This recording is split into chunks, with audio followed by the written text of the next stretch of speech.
Heart attack के बारे में बहुत सारी इन्फॉर्मेशन है, वायरल होती रहती है। ब्रेन स्ट्रोक के ऊपर कोई बात करना ही नहीं चाहता। Time is very important, you have to rush, जल्दी जल्दी हॉस्पिटल जाना है बिकॉज 3-3.5 घंटे में आपको वो क्लॉट को ठीक करना है। पहले तो 70-75 ईयर्स के ऊपर आता था, लेकिन nowadays the age is shrinking, between 40 and 55 are the most strokes that we are seeing. कोई इंसान ये नहीं कहेगा वो स्ट्रेस फ्री है। क्या स्ट्रेस फ्री लाइफ पॉसिबल है? अगर आप देखें कि स्ट्रेस से कितनी बीमारियां बढ़ रही है, heart problems, cholesterol issues, diabetes, your brain strokes and everything, stress is the underlying cause, root cause. Taking stress, giving stress, being in stress, dealing with stress is again all a state of mind. जिनकी नींद ही सुबह 5 बजे लगती है, रात भर जागते रहते हैं, रात भर काम करते हैं, 5 बजे सोना शुरू करेंगे, 11 बजे उठेंगे, साइकिल अलग है। 1.5 लाख लोग रोज सुबह उठते नहीं है पूरे वर्ल्ड में। तो पीपल टेक स्लीप ना वेरी वेरी लाइटली। जैसे जैसे जैसे दिन वो होते जाता है, आपका beta state which is your active state converts into an alpha, slow alpha, और just before you go to sleep बिल्कुल स्लो रिदम थीटा होता है। अब ब्रेन थीटा के स्टेट में और आप लाउड म्यूजिक सुन रहे हो, क्या होगा? Frequency mismatch.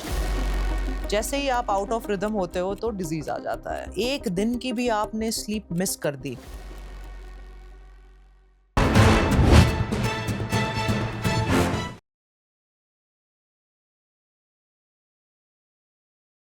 दोस्तों वंदे मातरम। सो आज फिर एक नए अध्याय की शुरुआत है, जो आज हमारे साथ गेस्ट हैं उनके बारे में ये बात बोलना चाहूँगा मैं आप लोगों के लिए।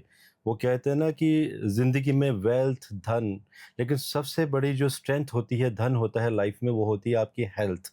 तो ब्रेन स्ट्रोक की बात कोई करना ही नहीं चाहता, एंड हार्ट की बात हमेशा ही चलती रहती है। हेनरी फोर्ड का एक बहुत फेमस कोट है, if you think you can और you think you can't, you are right. Hindi में आपने सुना होगा, सब दिमाग में है, सब माइंड में है, it's all in the mind. लेकिन what is in the mind? क्या है वो दिमाग में जो किसी एक इंसान को पॉजिटिव सोचने और एक इंसान को नेगेटिव सोचने पे मजबूर करता है? एक अप्रिशिएट करता है, दूसरा क्रिटिसाइज, एक टाइम को यूटिलाइज करता है और दूसरा वेस्ट। आज दिमाग से रिलेटेड इन सारी गुत्थियों को सुलझाने की और जानने की कोशिश करेंगे। इसके लिए हमारे साथ आज एक न्यूरो साइंटिस्ट हैं। वो बेस्ट सेलिंग बुक की ऑथर हैं, द लिमिटलेस ब्रेन लैब की फाउंडर हैं। आज हमारे साथ हैं डॉक्टर श्वेता अदातिया, जिनसे हम दिमाग के उन अनछुए पहलुओं के बारे में जानेंगे जिसका आंसर शायद बहुत सारे लोग जानना चाहते हैं। Doctor Shweta, thank you so much अपना कीमती समय देने के लिए। जी बहुत शुक्रिया, थैंक यू। नहीं, इनफैक्ट हमें सच में हम शुक्रगुजार हैं कि आप आए और आपने कीमती समय निकाला, क्योंकि बहुत बिजी हैं आप।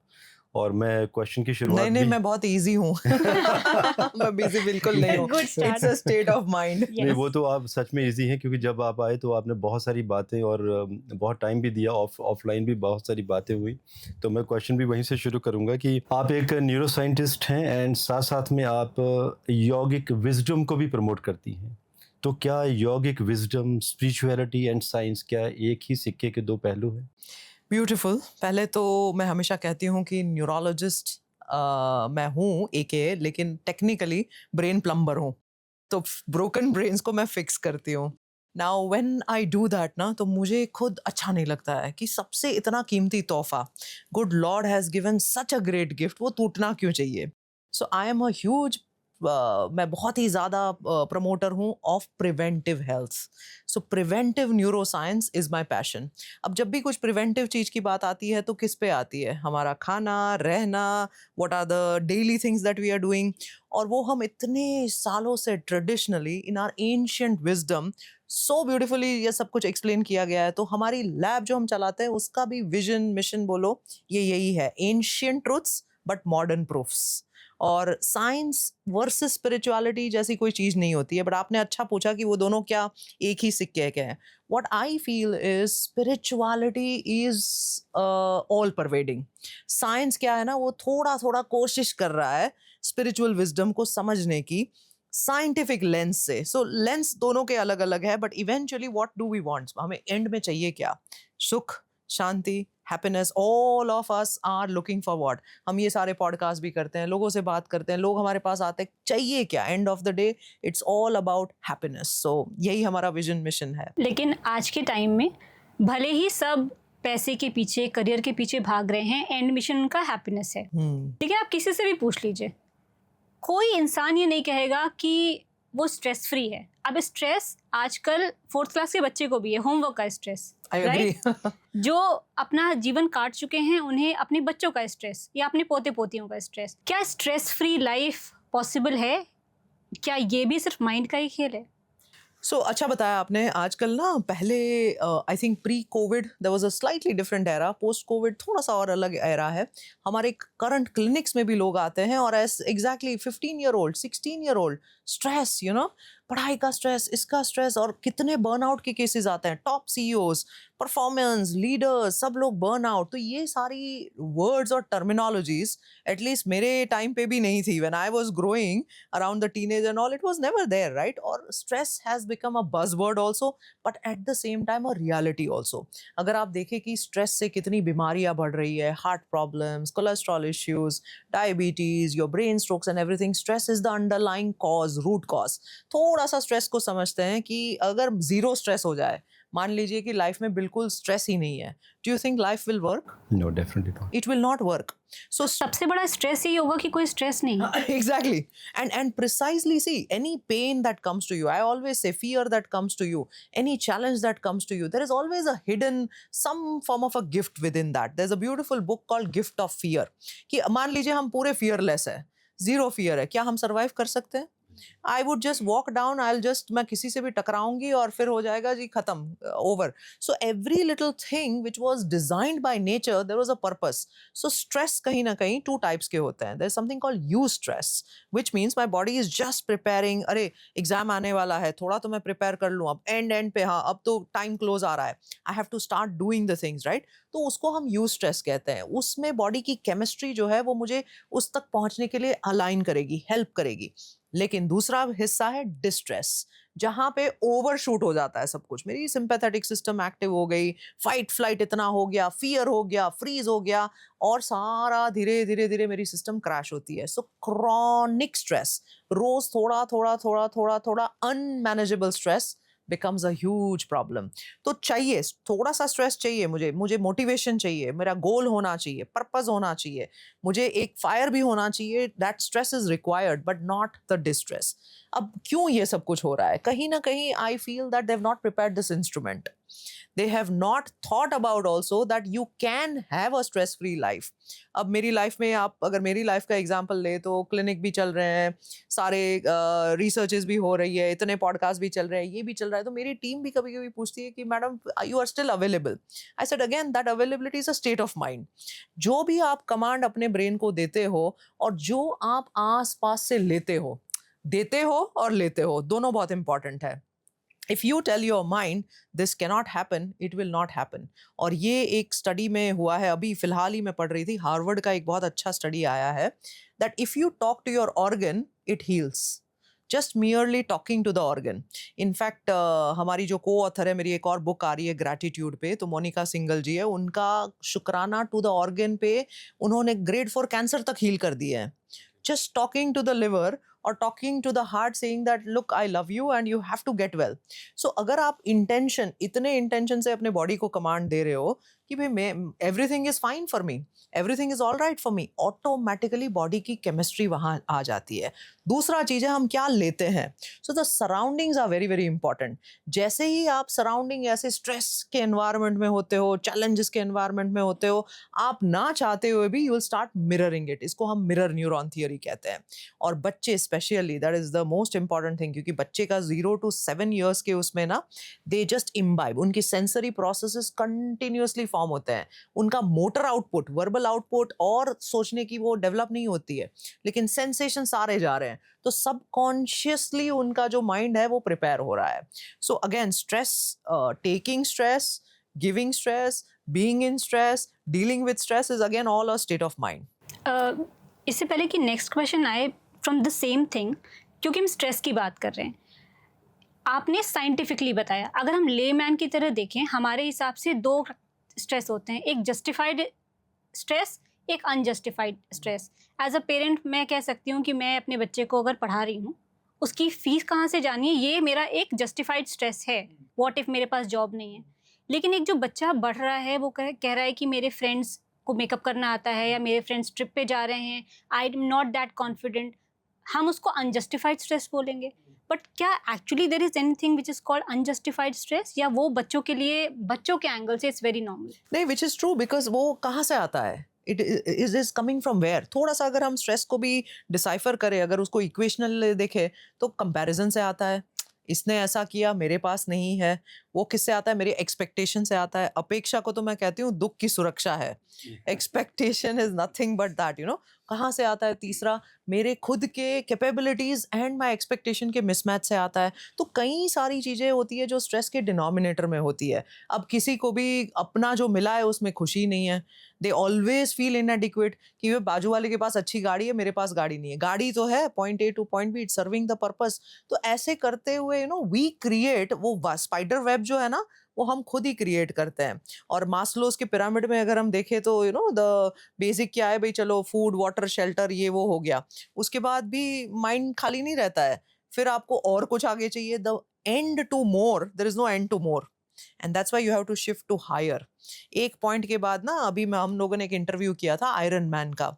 ही हैज, आयरन मैन बड़े कम है पूरी वर्ल्ड में, कुछ 10,000 12,000 लोग ही आयरन मैन है। वेरी रिगरस ट्रेनिंग, ट्रायथलॉन, ये वो बहुत कुछ करना होता है। सब कुछ करने के बाद अब फिनिश होके 6 years ऑफ रिगरस प्रैक्टिस, 6 साल आपने लगातार लगाए हैं आयरन मैन का खिताब जीतने के लिए। जीत गए, उसके बाद सिवियर डिप्रेशन।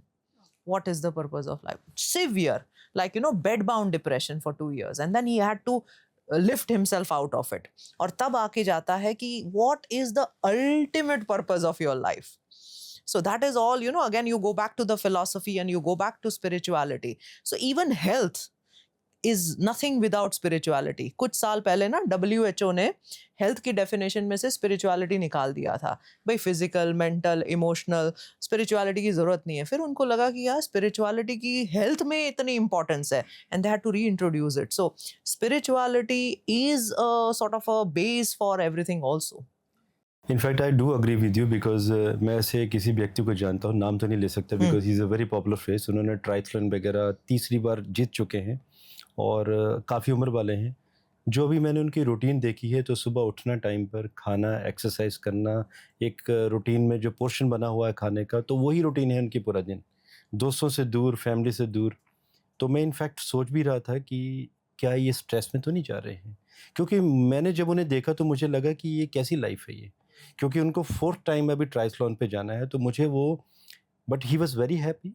बट मुझे कहीं नहीं लगा कि ये this is a stage of depression. Yes. और ये जाने वाली है। Michael Philip is an example, right? इतने सारे अवार्ड्स, इतने सारे ये करने के बाद what he felt that my life has no purpose. Yes, so it is very important for us to understand कि भाई लाइफ से हमें क्या चाहिए, what are we wanting out of our life and what are we wanting out about the instrument of our life. Exact. Very important. Doctor Shweta, एक debate हमेशा ही होता रहा है जी। कि जैसे शास्त्रों में हमेशा लिखा है कि जो सुबह के बेले में उठता है वो हमेशा ही लोग बहुत एक्टिव रहते हैं, उनका दिनचर्या बहुत अच्छी रहती है, and they are very active people. But मैं ऐसे लोगों को भी जानता हूँ जो नाइट पीपल हैं और जिनकी नींद ही सुबह 5 बजे लगती है, रात भर जागते रहते हैं, रात भर काम करते हैं, 5 बजे सोना शुरू करेंगे, 11 बजे उठेंगे, साइकिल अलग है। They are also very efficient. आपकी क्या दोनों के बारे में राय है? तो एक पहले स्पिरिचुअल राय देती हूँ और फिर एक साइंस वाली राय देती हूँ। साइंस वाली राय इजी है क्योंकि उसमें हम सब क्रोनोटाइप से बने होते हैं। तो जेनेटिक, हमारा जो जीन होता है वो एक क्रोनोटाइप डिसाइड करता है। क्रोनोटाइप 4 प्रकार के होते हैं। जो सवेरे बड़े बड़े उठ जाते हैं, मेरी मम्मी इज एन एग्जाम्पल, 4 बजे तो सारा कुछ उनका शुरू हो जाता है। 4 बजे तो मेरी नींद लगी हुई होती है। Those are lions, so they can wake up early. I am a bear. 7, 7:30, 8 बजे मेरा ब्रेन शुरू होता है, खुलता है धीरे धीरे। 11 बजे पीक होता है, 2 बजे सबसे बेस्ट होता है। सो वो बेयर होते हैं। वुल्फ होता है जो शाम को 5 बजे ही शुरू होता है उनका काम। और dolphin varies between this. So sleep chronotype is genetically determined and partly also epigenetics, आसपास के आपके क्या एनवायरमेंट रहे हैं। अब क्रोनोटाइप को शिफ्ट करा जा सकता है, बिल्कुल करा जा सकता है, करना चाहिए। स्पिरिचुअल एंगल से देखे तो करना चाहिए। Everybody should take the benefit of the Brahma Muhurta और द सुबह का जो वेला टाइम होता है। अब वो टाइम क्यों इंपॉर्टेंट होता है? क्योंकि वो एक ही ऐसा टाइम है जहाँ पे सारी जो ब्रेन की केमिस्ट्री है, जो सारे अच्छे हार्मोन्स, रफली around 17 to 18 good hormones are going to be secreted all at once. So keeping your body healthy, keeping your mind healthy, keeping your brain healthy, उससे बेहतर कुछ नहीं होगा. 30 to 40 मिनट्स ऑफ कुछ ना कुछ आप मेडिटेशन कर लो, कोई साधना कर लो, that will be the most effective prayer बोलो. इसीलिए कई कल्चर्स में फजर की प्रेयर भी होती है. So many things are there in that. That is the holy hour, that is the secret hour. तो क्रोनोटाइप शिफ्ट करना चाहिए, करना चाहिए. स्पिरिचुअल एंगल से डेफिनेटली करना चाहिए. मैं खुद आई एम स्ट्रगलिंग, बट वो धीरे धीरे धीरे धीरे ना होता है. It takes time. अब रात को सोने की बात पे मैं जरूर ये बताऊंगी. See, even one night sleep, एक दिन की भी आपने स्लीप मिस कर दी, then you can have a significant deleterious effect. एक स्टडी में पाया गया, 2 ग्रुप लिए गए और उनको फ्लू शॉट दिया गया. एक ग्रुप को 4 घंटा नींद दी और एक ग्रुप को 8 घंटा नींद दी. जो 4 घंटे वाले थे उसमें वैक्सीन की एफिकेसी 70% रिड्यूस हो गई, 70% डाउन हो गई, एक ही नाइट स्लीप 4 घंटे के उसमें. और 7 दिन लगातार, अगर आप 7 दिन लगातार नहीं सो रहे हैं enough, not resting enough, then you can actually permanently delete कुछ 700-800 जीन्स. परमानेंट डिलीशन हो जाता है. और HDL जो हमारा गुड कोलेस्ट्रॉल है, वो HDL के जीन को सबसे पहला टारगेट करता है जब आप सोते नहीं हो. So it is very, sleep is sacrosanctum actually, if you ask me. Sleep is a nurse, sleep repair करता है, बहुत कुछ करता है. एक और योगिक विजडम का भी एंगल है इसमें. आप, मैं हमेशा कहती हूँ पॉडकास्ट में कि मोदी जी को कभी सोते देखा? नहीं, कभी कभी न्यूज़ भी नहीं नहीं. आती, कभी बीमार भी नहीं पड़े, कभी कभी आज तक बीमार भी. भी नहीं हुए, जी कभी हाँ. सोते भी नहीं देखा. और even top leaders of all the countries where they are so busy and still they, we never say that हाँ हाँ नहीं 2 दिन ना I am going to sleep. हम करते रहते हैं, वो नहीं करते हैं. जी. Because yogically you can hack the sleep in such a way कि आप 1 घंटा योग निद्रा कर लो, आपका 7-8 घंटे का स्लीप ठीक हो जाता है. हमने एक ट्रायल किया था, बड़ा इंटरेस्टिंग सा स्टडी था. We invited some jet setters कि भाई आप लगातार ट्रैवल कर रहे हो, आपकी स्केड्यूल क्या है, आपका वूप या ऑरा रिंग का डेटा हमें दे दो. हमने डेटा स्टडी किया और सारे जितने भी वो सेटर्स थे, they were all businessman going here, this country, that country. 7 दिन का डेटा हमने स्टडी किया, उसका एक एवरेज डीप स्लीप का एक फिगर निकाला. उनके एवरेज डीप स्लीप थी इन 7 days 45 minutes. 45 Only? Minutes only.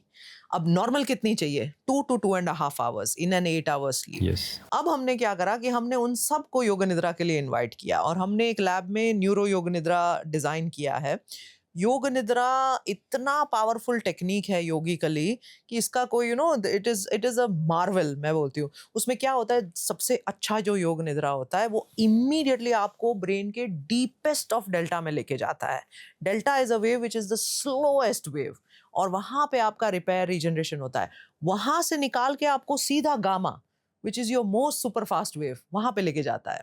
और उसके बीच में फिर आपको वो alpha which is partial relaxation देता है. तो मतलब ब्रेन ने पूरा चर्निंग होता है आपका. तो सारे केमिकल इधर से उधर, it's like reshifting and shuffling the furniture in a shortest period of time.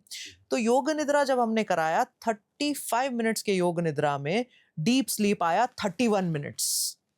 And they themselves were shocked कि यार ये क्या हो, ऐसे कैसे हो सकता है. but there are yogic techniques with which you can hack all this. अब कितने ऋषि मुनीस थे हमारे जो भी थे, वो क्या कोई हार्वर्ड गए थे, कोई कैम्ब्रिज ये वो गए थे, उनको ये सब नॉलेज कहाँ से आया था. मैं अभी फिलहाल ही गई थी एक टाउन, इट्स कॉल्ड वैथीश्वरन कॉयल. आपका तो एस्ट्रोलॉजिकली वो शिव नाड़ी है तो आपको पता होगा. तो मैंने 25 एक्सपेरिमेंटर इंसान हूँ ना, तो 25 साल, 35 years and 45. I wanted to see कि वो मुझे 10-10 साल पे क्या देते हैं. जी हाँ. सो मेरा लास्ट विजिट 45 years की उस पे था. And when they check all this ना, शिवनाड़ी ये वो, बड़ा इंटरेस्टिंग सा पूरा प्रोसेस होता है. जी हाँ. And very interesting that my 25 years and the 35 and 45 में काफी अलग अलग प्रेडिक्शंस थे. But naturally because you evolve and your free will et cetera and all comes into play. So ये जो शिव नाड़ी में मैंने पाया ना, तो उसमें जो टेक्निक होती है ना, like the Bhrigu Rishi 7,000 years back he had mentioned कि भाई श्वेता ऐसी आएगी, उसका काम मेडिसिन होगा, उसके माँ बाप का नाम ये होगा और पत्र पे लिखा होता है. So and you think that कैसे, how is this possible?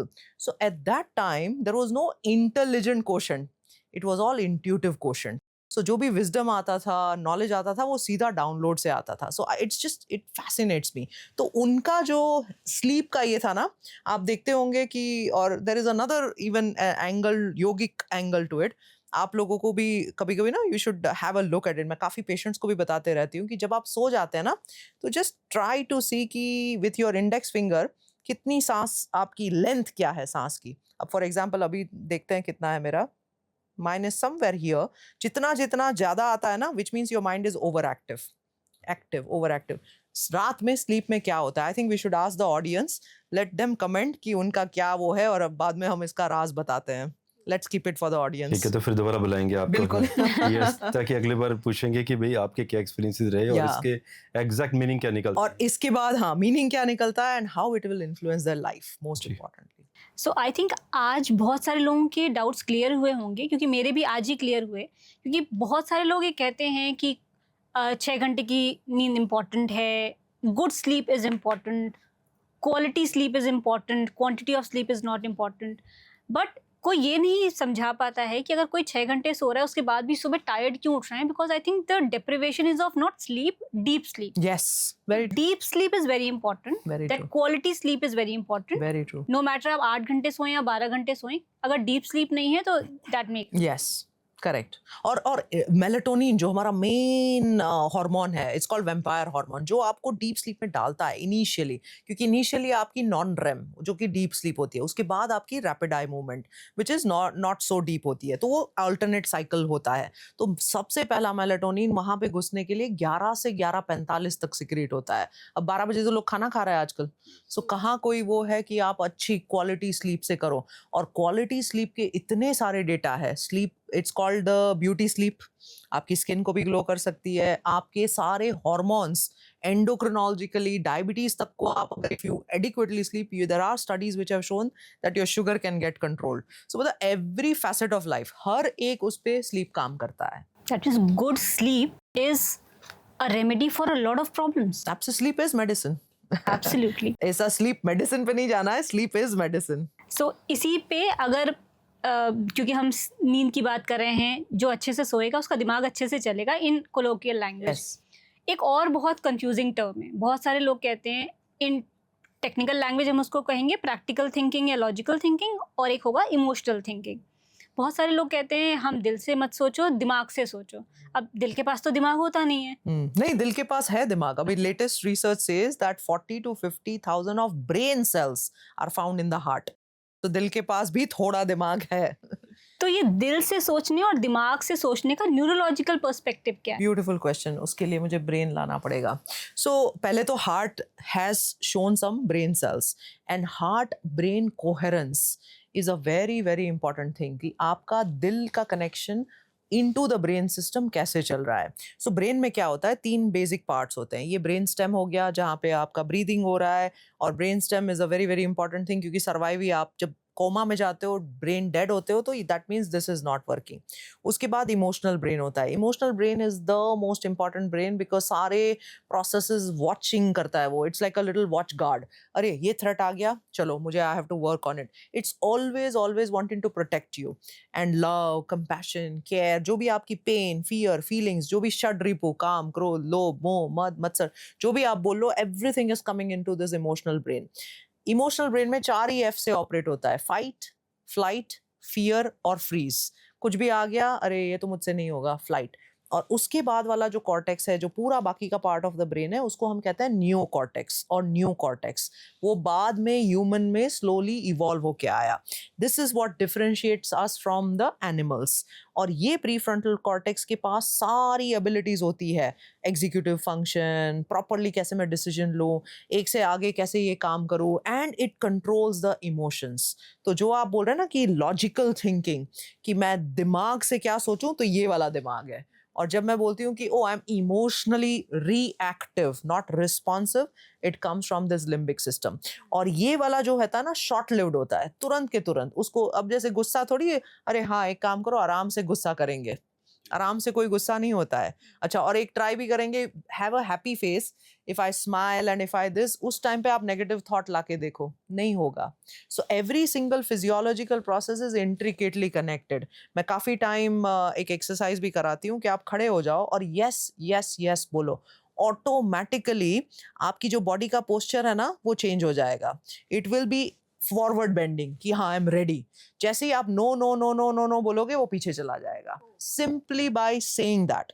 So where is this operating from, which means your mind, your brain, your body, your physiology, सारा कुछ कनेक्टेड है. इसको हम psycho neuro physio immuno endocrinology ऐसे भी कहते हैं. Psycho neuro physio immuno endocrinology, like a rapper. So एकदम बिल्कुल अलाइनमेंट से चलता है. सो मोस्ट इमोशनल पीपल और emotional things that we do और रिएक्शंस जो आते हैं, या एक्सेसिव लव, अटैचमेंट, जो भी बोलो, वो सब इस ब्रेन से आता है. Now it is not bad, कोई इमोशंस को बैड हम नहीं कह रहे हैं. Over use, getting under it, that is where the problem comes in. अब कोई भी इमोशन मान लो फ्लैट हो गया, मेरा मूड जी अच्छा ही नहीं हो रहा है, flat, what will you call? Depression. अगर मेरी वरी, कंटिन्यूअस वरी रह गई, क्या हो गया? Anxiety. Every emotion has to modulate. Joy, happiness, fear, curiosity, ये सब कुछ चाहिए हमें. We need everything in moderation. So ये चीज़ें I guess even though people are not aware of it, but बहुत सारे लोग इसको कॉन्शियसली कंट्रोल भी करते हैं. फॉर एग्जाम्पल, अगर आप लाइक बिग बिग बिजनेसमैन या the people in the army, वो इमोशंस को साइड में रख के they think logically, Yes. Right, but the moment they come home then they are all into their emotional thing. तो I think ये controllable है बहुत हद तक. सो उसमें कहीं ना कहीं माइंड का भी कुछ रोल है. अब तक हमने जो देखा वो ब्रेन है. Brain is like a hardware, लेकिन mind is the software which goes behind it. तो 5% of the mind is conscious mind, 95% is subconscious. तो ये जो इमोशनल प्रोसेसेस है, फिल्टर्स है, हमारे परसेप्शन है, दुनिया ऐसे करती है तो क्या होता है, मेरा क्या रिएक्शन होता है, इमोशंस क्या होते हैं, वो सारे सबकॉन्शियस में होते हैं. Conscious is in my control. तो वहां पे जैसे आर्मी मेजर वगैरह होते हैं, कॉन्शियस माइंड से वो उस टाइम पे काम करते हैं, सबकॉन्शियस से नहीं करते हैं. It is not a pattern for them. They take a call, awareness से वो कॉल लेते हैं. लेकिन जब when they go back to home, as you said, वहां पे सबकॉन्शियस फिर से एक्टिव हो जाता है. तो वो सारी जितनी भी मेमोरीज आसपास की थी, वो तो वहां पे स्टोर्ड ही है. 11 मिलियन बिट्स पर सेकंड सबकॉन्शियस माइंड लेता है. 11 मिलियन बिट्स पर सेकंड. टेक्निकली मुझे मेरे पीछे भी क्या चल रहा है वो मेरे सबकॉन्शियस ने तो नोट कर लिया है. जैसे you walk through the space, such a beautiful space that you guys have, automatically subconscious ने सारा कुछ ले लिया अंदर. कॉन्शियस माइंड केवल 50 बिट्स पर सेकंड से काम करता है. अब सोचो, आपको इतना कुछ फिल्टर करके सबकॉन्शियस को क्वाइट करके, अदरवाइज वो तो अपना ऑटोमेटिक काम करते जाएगा. कॉन्शियस रहना, वही तो ध्यान है. ध्यान is all that meditation. That also makes us clear कि बहुत सारे लोग जो कहते हैं कि स्पिरिचुअलिटी या हम जो वर्बल मैनिफेस्टेशन करते हैं उससे कुछ नहीं होता. आपने जो बताया, इट्स एक्चुअली अ साइंस. जैसे आपने कहा कि वर्ड्स से बॉडी रिएक्ट करती है, तो ये जो हम मिरर में देख के कहते हैं I am confident, that is also science. Of it's course. Not just manifestation, भी is a science. 100% a science. हमारा न्यूरो मैनिफेस्टेशन का कोर्स बहुत ही पॉपुलर है. And I say that neuro manifestation is nothing but a mathematical way in which you hack your brain. It's pure mathematics. Clarity होनी चाहिए, clarity of purpose होना चाहिए, process की क्लैरिटी होनी चाहिए, एंड इमोशनल और इस ब्रेन का आपके पास कंट्रोल होना चाहिए कि मैं किस टाइम पे I will not give up, किस टाइम पे I will take the right decision. जैसे जैसे आप ये बिल्ड करते जाते हो ना, अपने आप अपॉर्चुनिटीज आने लगती है. मैनिफेस्टेशन कोई अरे मैंने यहाँ कर दिया और ये अपीयर हो गया, ऐसा नहीं है. You will now strike the chord of right opportunities. Right people will enter your life, right things will start happening at the right time, and that means you are prepared. The luck भी क्या बोलते हैं, luck का neuro science भी बड़ा interesting है. Luck favours the prepared. वो 10 बार किया नहीं हुआ, 11 बार नहीं हुआ, 12 बार हो गया, और फिर कहते हैं अरे वो तो जी लकी था. नहीं, लेकिन 10 बार जो उसने एफर्ट करे उसका क्या. So it is all wiring of the brain. And affirmations, what you are telling is very very very important. जैसे मैंने हार्वर्ड स्टडी का ये दिया कि 100 पेशेंट्स में उन्होंने स्टैटिस्टिकली सिग्निफिकेंट पाया कि when you are talking to the body, I am well, it is taking that command. वो 3 इडियट्स मूवी में था ना, ऐसे all is well, all is well.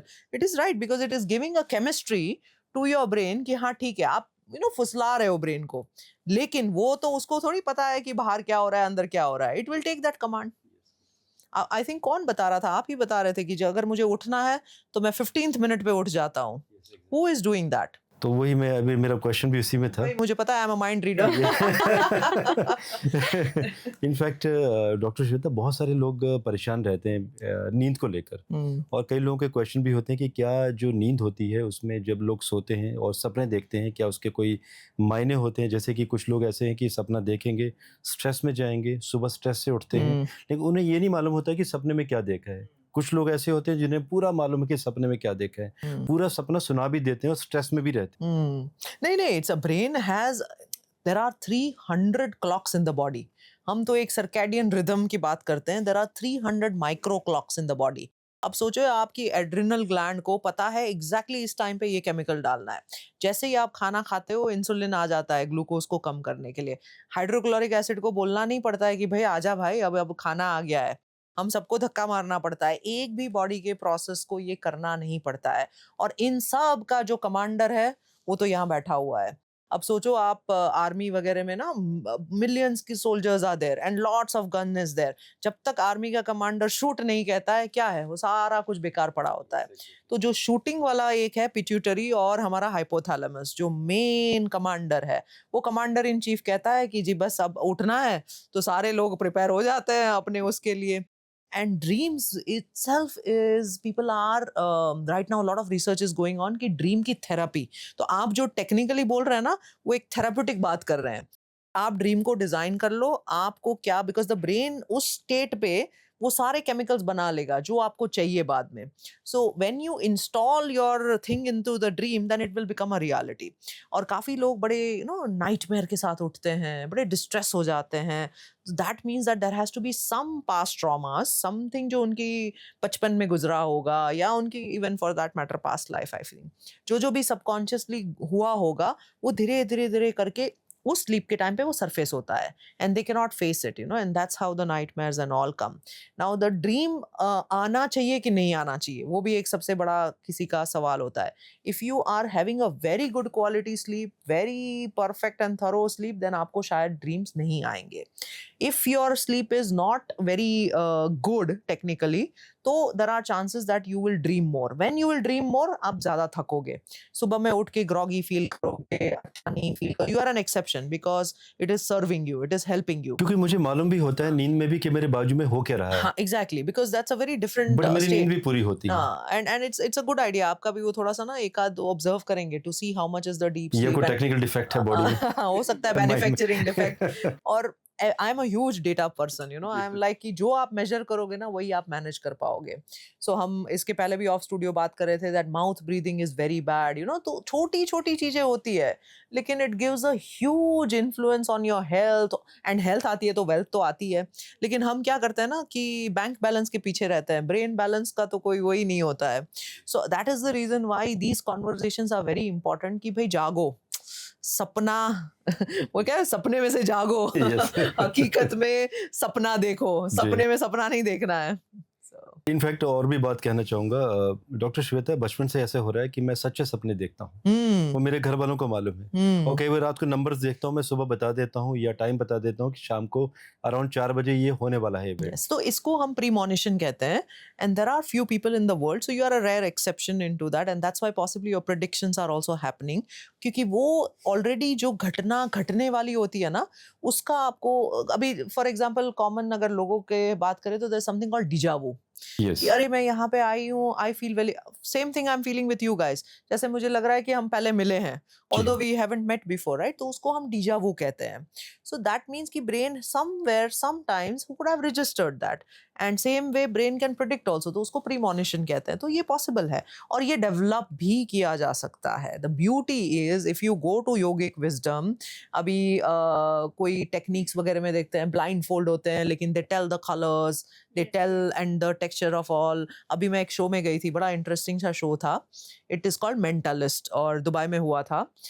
500 of us are sitting and this lady, she's sitting on the stage completely blindfolded and every person was asked कि आप कुछ बताओ आपके पॉकेट में. So I had traveled from Maldives. मेरे pocket में SIM card था मालदीव्स का. तो मैंने उस बंदे को बोला कि she's there right on the stage. There is no other communication. I told him and I showed him the number, the guy who came in, and she from the stage could tell the entire number of that phone of Oh my Maldives. God. Imagine every single thing. किसी के उसमें insulin था, उस insulin में कितना dose बचा हुआ है वो भी बताया.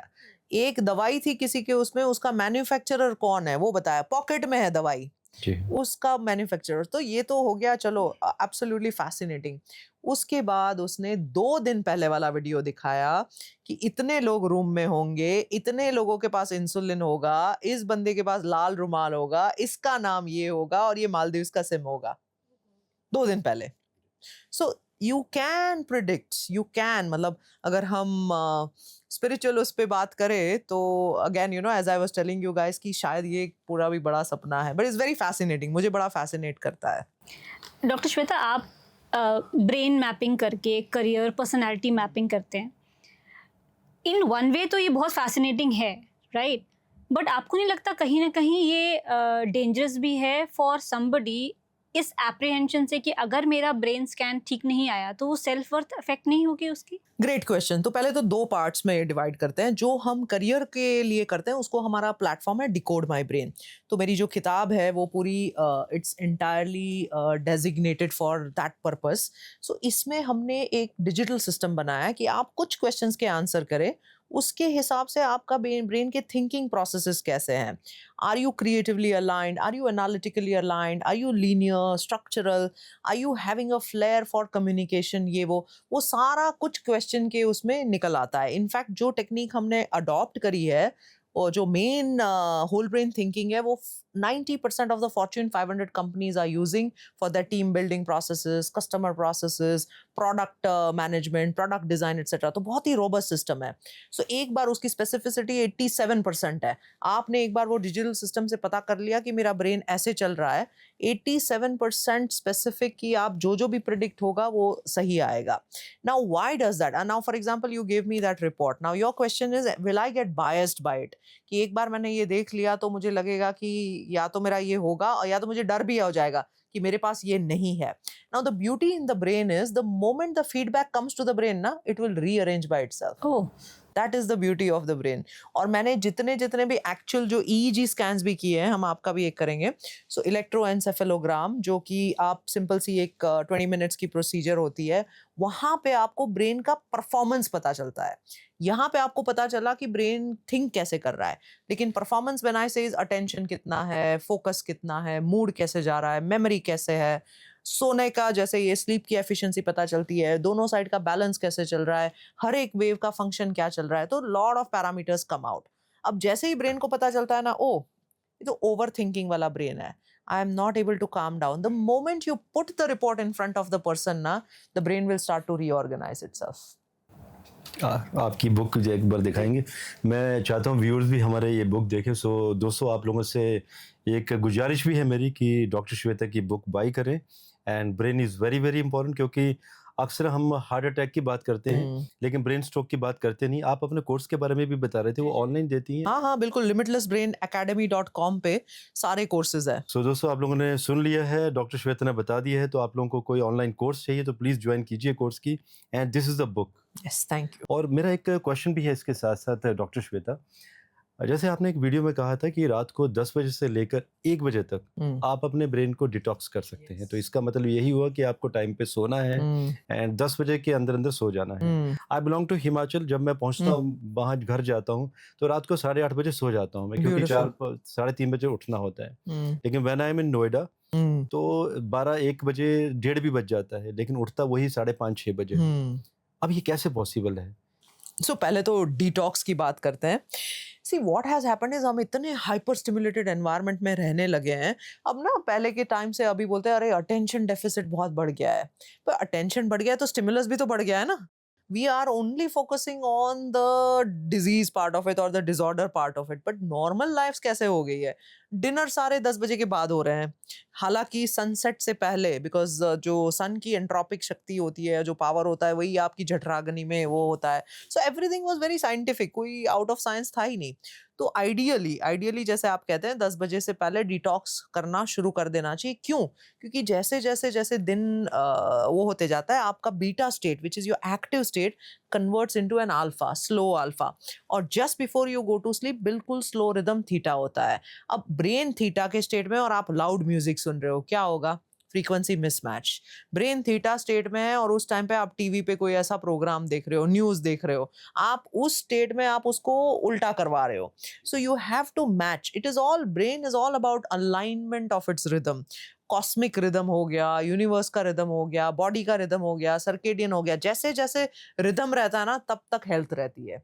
जैसे ही आप आउट ऑफ रिदम होते हो तो डिजीज आ जाता है। It's as simple as that. लेकिन आपने बात बहुत अच्छी कही है, because I can just correlate with me कि कभी मैं 8:30 या 9 बजे रात को 9 बजे सो जाता हूँ, तो रात को 1 से 1:30 बजे के बीच में नींद मेरी पूरी हो जाती है।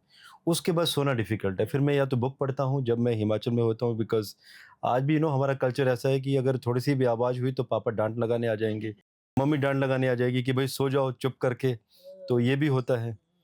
तो नहीं, but your case is slightly N exception, because most people 4-5 घंटे में पूरा नहीं कर पाते हैं। वो सोचते हैं कि मेरी नींद पूरी होती है, लेकिन अगर हम डेटा करना शुरू कर देना, डेटा स्टडी में होता नहीं है। So they should be very very careful that, जैसे आपने कहा क्वालिटी स्लीप वेरी इंपॉर्टेंट। तो स्लीप को एंड मोस्ट इंपॉर्टेंट, मैं तो हंस के काफ़ी पेशेंट्स को कहती हूँ, मैंने कहा कौन सी गारंटी है कि आप सुबह में उठोगे? सबसे स्लीप के टाइम पे कितने लोगों को पता है कि आप चेक करने गए, अरे सांस चल तो रही है ना, चेक कर लो यार, हार्ट बंद तो नहीं हो गया? वो होता ही नहीं है। ऐसे कई लोगों के साथ हुआ है, हेल्दी लोगों के साथ भी। हुआ है, और 1.5 लाख लोग, ये स्टैटिस्टिक्स है, 1.5 लाख लोग रोज सुबह उठते नहीं है पूरे वर्ल्ड में। सो आपको तो पहले तो gratitude that you are alive, when you get up also that should be a gratitude कि भाई मैं उठ गया, बहुत अच्छी बात है। कौन उठाने वाला है, कौन सुलाने वाला है, क्या होता है, वो तो एक स्पिरिचुअल वो है। But this is a fascinating fact itself. So people take sleep ना very very lightly. People will take, कौन सी दवाई खानी है ना, मैं हमेशा पेशेंट्स को कहती हूँ, अरे मैंने कोई भी दवाई लिख दी ना, आप पूरा गूगल, इंटरनेट, चैट जीपीटी सब कुछ छान मारोगे, और सबसे जो rarest of the side effect है ना, वो मुझे सुना के जाओगे कि ये तो नहीं होगा ना मुझे। मैं कहा वहाँ कैसा आपका ब्रेन काम कर रहा है?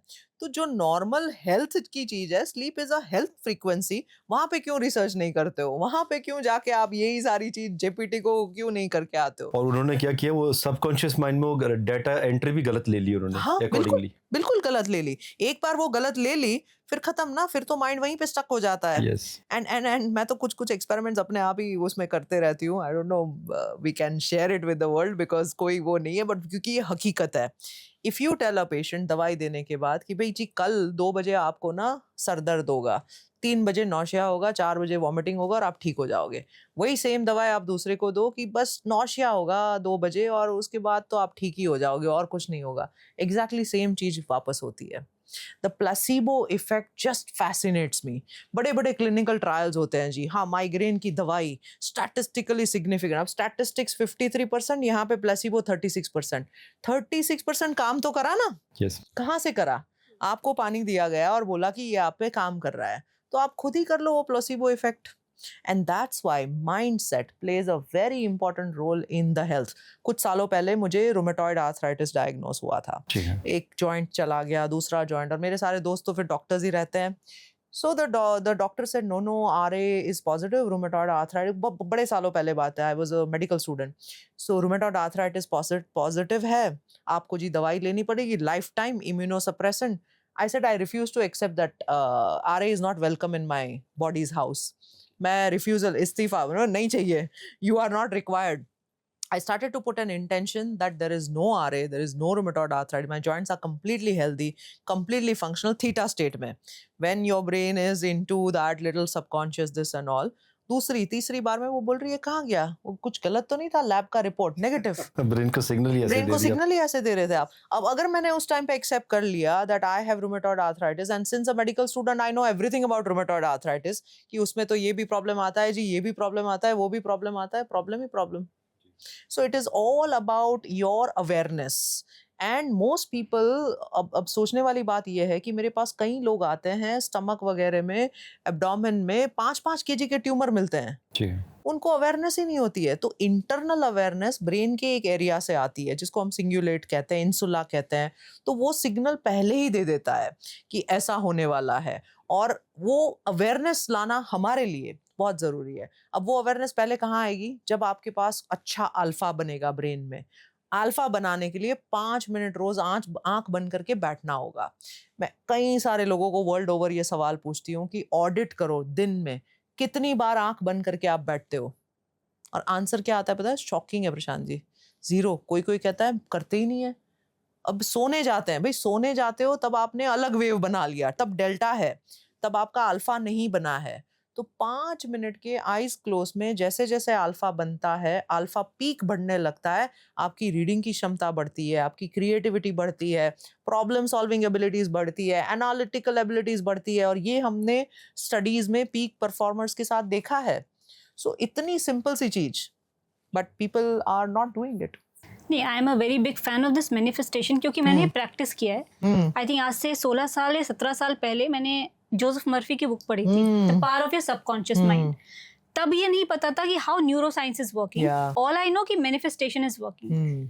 जितनी भी बार ये सोच के कोई इंटेंशन पुट किया कि I know this is going to happen, even the worst happens for the best, you are in the flow. लेकिन जब भी वो जबरदस्ती किया कि अच्छा करते हैं हो जाएगा, तब नहीं होता है। तो I think that is how your brain works, because your brain knows कि आप फेक कर रहे हो, अभी आप टेस्ट कर रहे हो, तो ये नहीं होगा। Yes, in the same sense आजकल के जो बच्चे हैं, क्योंकि हम स्लीप की बात कर रहे हैं, आजकल अगर आप स्क्रॉल कर रहे हो रात में, जो आपका पीक टाइम है 10 से 1 जो आपने कहा, उसमें अगर आप रील्स देख रहे हो, ऑफ कोर्स अटेंशन डेफिसिट होना लाजमी है, but there are some students, in fact आजकल के तो जेंजी 10 या 11 बजे कहते हैं अब मैं पढ़ने बैठ रहा हूँ, and they actually sit and study. सुबह 3 बजे सो रहे हैं, 4 बजे सो रहे हैं, still they are doing well. तो ये जो बायोलॉजिकल क्लॉक चेंज कर दी है आजकल के जेंजी ने, still it is working for them. Who said it's working well? हमें पूछो। वो कह रहे हैं कि इट्स वर्किंग फॉर 15 साल के लोगों को सर्वाइकल स्पॉन्डिलोसिस आ रहा है। 15-year-olds are coming with broken neck. So that is why मेरा एक क्वेश्चन है, ये इसलिए भी है मे बी क्योंकि वो रील वो देखते रहते हैं पूरा ऐसे झुक के। पूरा yeah, it's so it's killing them actually. कोई you know, we see they are just a bunch of glorified people who think that everything that they do is very fancy, and everything that they do is, they will not pay a price for that. They don't realize it now, but every little lifestyle which goes wrong, you eventually pay a price for it. so that is why I want you to give a message to all those Gen Z जो आजकल अपने parents को कहते हैं कि मुझे तो रात में ही करना है, मुझे तो, मेरे लिए ऐसा वर्कआउट होता है कि नेक्स्ट टाइम जब कोई बच्चा अपने पेरेंट्स से कहे तो शायद वो पेरेंट कहें ये श्वेता दात्रिया हैं, ये न्यूरो साइंटिस्ट हैं, ये न्यूरो सर्जन है, इनकी बात सुन लो। तो I want that message to go straight to those 100% कोई भी ऐसा कहे कि हाँ जी मैं तो 2-3 बजे का वो करता हूँ, 2-3 घंटे में मेरी नींद पूरी हो जाती है और मैं फुली फंक्शनल, मेरी पूरी कॉग्निटिव एबिलिटीज के साथ होता है, ये नामुमकिन है। सो करेक्टली टाइम से सोना, और जितना हम डीप सोते हैं ना, see the point which children don't understand is कि वो समझते हैं कि जी लास्ट मिनट में पढ़ लिया ना, वो मेरा last minute revision, that is you know my last, अरे ये आ जाएगा तो मैं लिख पाऊंगा, वो तो बिल्कुल भूल जाओगे आप।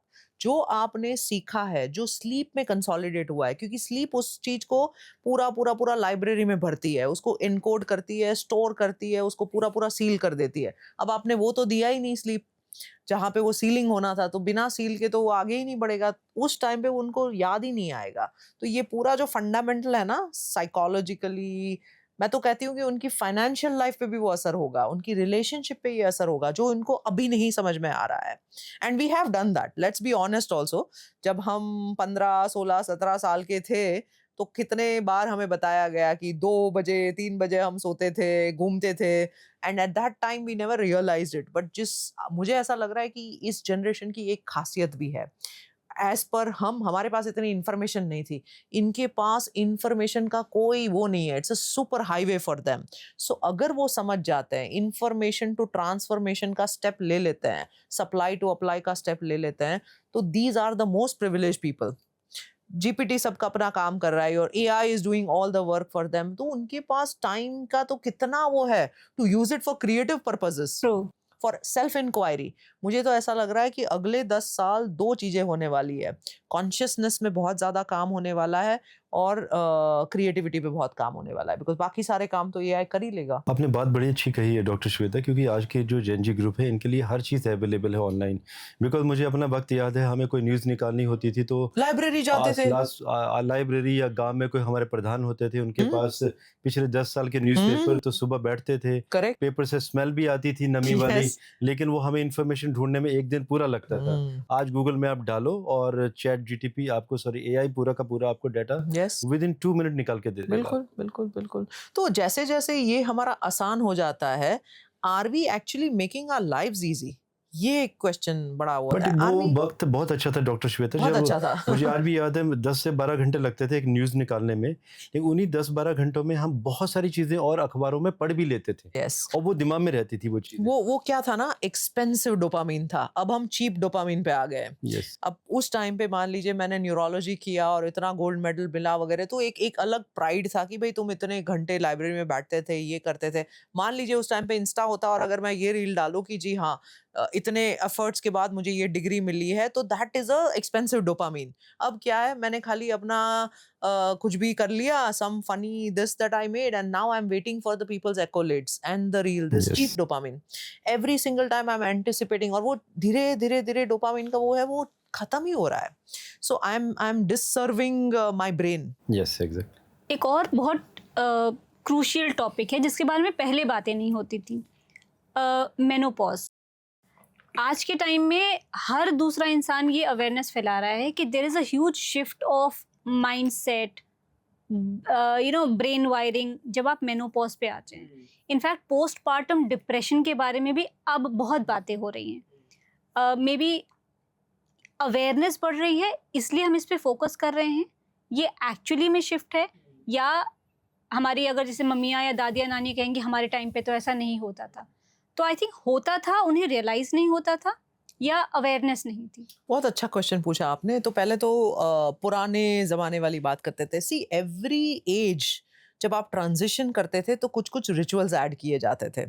एवरी एज को आप ग्रेसफुली कहीं ना कहीं कोई चेंजेस करते थे। अब क्या है, 30 40 50 60 70 में आपके काम तो पूरे यूनिफॉर्म हो गए, कोई मॉड्यूलेशन है ही नहीं है आपकी लाइफस्टाइल वगैरह में। ट्रू। उस टाइम पे क्या खाना वो चेंज हो जाता था, आपकी रिस्पॉन्सिबिलिटीज में चेंज हो जाता था, तो जो उसका इम्पैक्ट था ना, वो इतना नहीं आता था। हार्मोनल चेंजेस तो मेनोपॉज में तब भी आते थे और अब भी आ रहे हैं।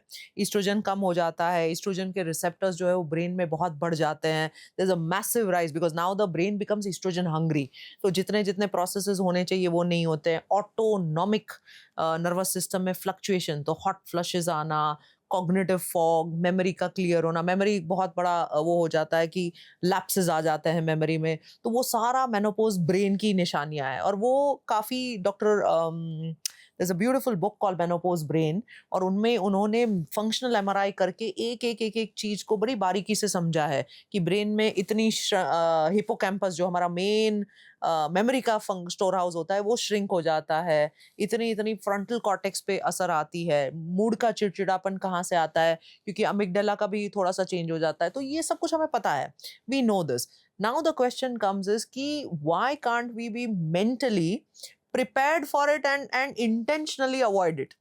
So ये मैं तो उसी पे बिलीव करती हूँ कि जी पता है कि एस्ट्रोजन कम होने वाला है, पता है कि आपकी ओवरी श्रिंक होने वाली है, why don't you give an intention that my estrogen is still full? Intention से तो काम बनने ही वाला है। In fact the people who have accepted it with grace that yes yes it's just, और डिसमिस्ड इट, अरे हाँ कुछ नहीं, ठीक है, इतना ही है, then also they get better। तो ये दोनों माइंडसेट्स है, again you know these are mindsets. But message ये भी है कि देखो उस टाइम पे इतनी सारी दवाइयाँ भी नहीं थी। अब सिंथेटिक एस्ट्रोजन, कई सारे लैब के एस्ट्रोजन वगैरह काफ़ी अवेलेबल है।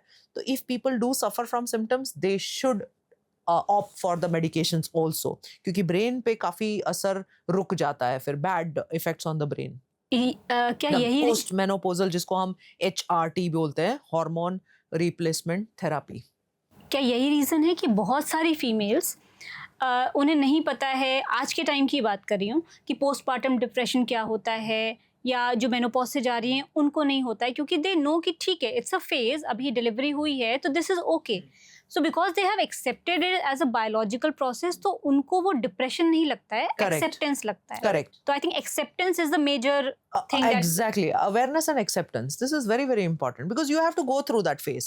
The beauty of the thing is 4-5 साल बाद जो स्टडीज की है ना कि भाई हाँ चलो मेनोपोज पेरीमेनोपोजल 2-3 साल खत्म हो गया, पोस्ट मेनोपोज 2-3 साल खत्म हो गया, उसके बाद ब्रेन का रैपिड शूट होता है. There is again regrowing of these circuits. तो जो हम बोलते हैं ना wisdom comes after, it's actually true. So there is a postmenopausal change again to serve the brain. So nature has organized everything just perfectly well. Doctor Shweta, आप neuro scientist हैं. एक बात मैं कहना चाहूँगा, जैसे हमारे व्हाट्सएप पे भी कई बार हमारे मित्र यार दोस्त या कई बार इन लिंक्डइन तक में भी कई लोग इन्फॉर्मेशन देते रहते हैं हार्ट अटैक के बारे में कि हार्ट अटैक हो तो आपको क्या करना है. हार्ट अटैक के बारे में बहुत सारी इन्फॉर्मेशन है, वायरल होती रहती है, छोटे छोटे क्लिप्स वीडियोस वगैरह. ब्रेन स्ट्रोक के ऊपर कोई बात करना ही नहीं चाहता. तो क्योंकि आप न्यूरो साइंटिस्ट हैं और ब्रेन स्ट्रोक के बारे में अवेयरनेस है भी नहीं. आज आप अगर नहीं आती तो मैं भी कभी इस बारे में सोचता भी नहीं था. Beautiful question. और क्वेश्चन ये भी है कि ब्रेन स्ट्रोक होता क्यों है और क्या इसके कोई प्रिवेंटिव मेजर हैं और किसको हो सकता है और चांसेस क्या हैं. ब्यूटीफुल. सो मैं कुछ साल पहले, कुछ नहीं कई सारे साल हो गए, जब मैंने पढ़ाई कर ली न्यूरोलॉजी की, तो मैंने कैलगरी से स्ट्रोक में फेलोशिप करी, इसी पैरालिटिक स्ट्रोक में जिसको हम ब्रेन का लकवा, ब्रेन पैरालिसिस ये बोलते हैं. फिर मैं इंडिया वापस आ गई. जब मैंने लोगों से बात करना शुरू कर दिया कि मैं ब्रेन स्ट्रोक स्पेशलिस्ट हूँ, तो वो मुझे बोलते थे अच्छा आप हार्ट अटैक ट्रीट करते हो. Yes. The perception was that. मैं कहा यार ये तो गड़बड़ हो गई, अब मैं ऐसी स्पेशलाइजेशन करके आ गई जहाँ पे लोगों को पता ही नहीं है कि ये क्या है. और बल्कि हार्ट को भी कई बार हार्ट स्ट्रोक कहते हैं, कई बार लोग हाँ, कई बार हार्ट अटैक नहीं स्ट्रोक कहते कहते हैं. Exactly Yes. Exactly. So stroke is nothing but the brains attack. Brain में खून जाना बंद हो जाता है या तो खून की नली फट जाती है, तो a part of the brain gets damage because of that. उसको हम पैरालिटिक स्ट्रोक, ब्रेन स्ट्रोक ये कहते हैं.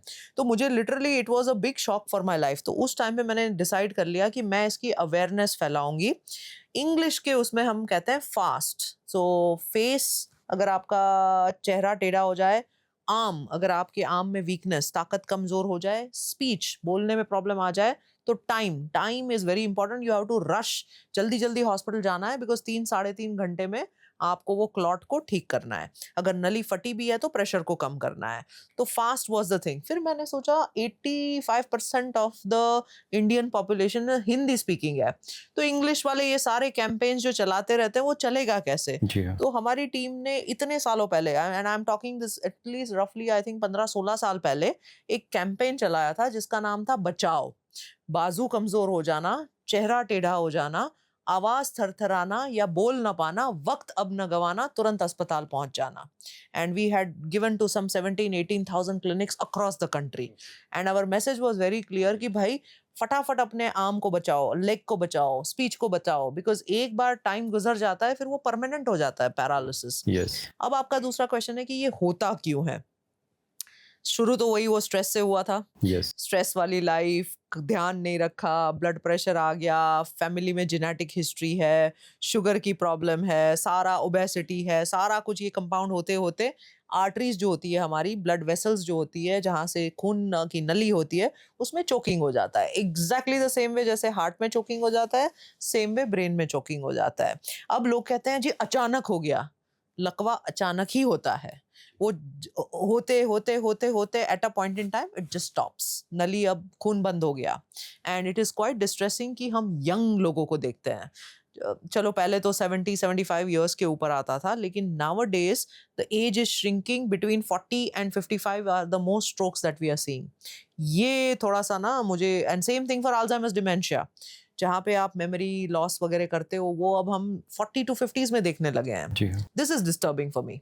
बट वाई दिस हैपन्स कि ये जो केसेस हम सुनते हैं, men goes through heart attack more and females को हार्ट अटैक के केसेस या ब्रेन स्ट्रोक के केसेस इतने नहीं सुनने में आते. Correct, which is true. Statistically also it's a reality because oestrogen progesterone का जो ये कॉम्बिनेशन है, रेशियोज जो है वो प्रोटेक्टिव होते हैं, वैस्क्यूलो प्रोटेक्टिव. तो सारी नलियों को वो संभाल के रखते हैं. तो which is a little bit of a biological benefit बोल सकते हो आप. ओके. और जो हम मानते हैं कि जैसे मेनोपोज ही है, लेकिन कोई एंड्रोपोज पे भी बात नहीं करता है। Andropause is menopause of a man. Oh, so उसमें टेस्टोस्टेरोन कम हो जाता है। तो एंड्रोपोज जो हम मिड लाइफ क्राइसिस लूजली जो बोलते हैं ना, वो मिड लाइफ क्राइसिस नहीं है, वो एंड्रोपोज होता है। सो वी बिकॉज हमें अवेयरनेस नहीं है। Andropause. This might make many of the men unhappy, क्योंकि in their language there is nothing that a manship dies Correct. Biologically, तो शायद बहुत सारे लोग अपसेट भी होंगे। नहीं, which is but it is a hard fact। और जो समझ जाते हैं कि हाँ, you know, because that this is nature's mechanism। basically nature ने बड़े beautifully पूरी इस चीज को करा है। Why उस टाइम पे टेस्टोस्टेरोन को कम होता है? बिकॉज अब बाकी के सारे जो ऑर्गन्स है ना, उस पर ध्यान देना है कि अब चलो हार्ट अटैक होने का वो है, तो अब सारी प्रक्रिया जो है वो हार्ट को संभालने में लगाते हैं। यहाँ वाले वेसल्स में कोई cholesterol, so it just rearranges itself. True. Nature, that is the kindness of the nature. मैं आज तक मैं I was still, I remember a class, embryology का क्लास चल रहा था।